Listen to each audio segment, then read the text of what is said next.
Catecismo de la Iglesia Católica, del 386 al 390, donde abundó el pecado, sobreabundó la gracia. La realidad del pecado. El pecado está presente en la historia del hombre.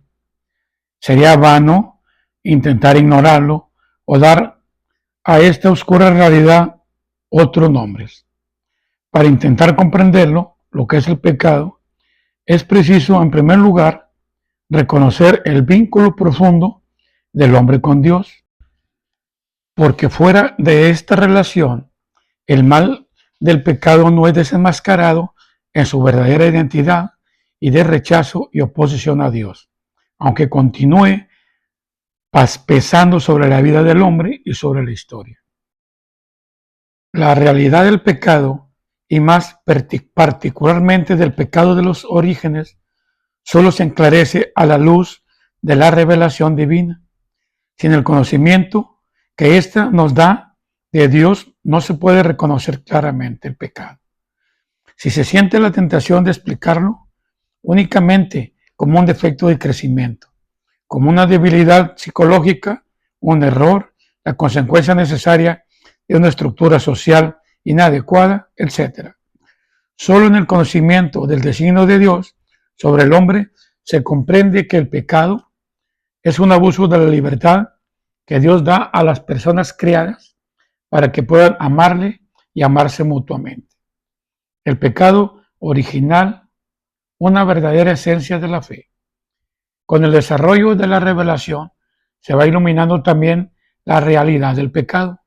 Aunque el pueblo de Dios del Antiguo Testamento conoció de alguna manera la condición humana a la luz de la historia de la caída narrada en el Génesis, no podía alcanzar el significado último de esta historia, que solo se manifiesta a la luz de la muerte y de la resurrección de Jesucristo. Es preciso conocer a Cristo como fuente de la gracia para conocer a Adán como fuente del pecado.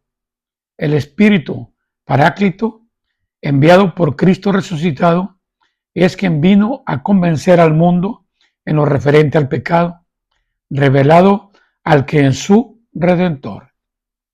La doctrina del pecado original es, por así decirlo, el reverso de la buena nueva de que Jesús es el Salvador de todos los hombres, que todos necesitan salvación y que la salvación es ofrecida a todos gracias a Cristo. La gloria, que tiene el sentido de Cristo, sabe bien que no se puede lesionar la revelación del pecado original sin atentar contra el misterio de Cristo. Para leer el relato de la caída.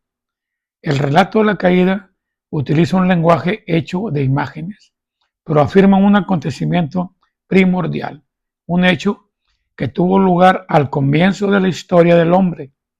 La revelación nos da la certeza de fe de que toda la historia humana está marcada por el pecado original, libremente cometido por nuestros primeros padres.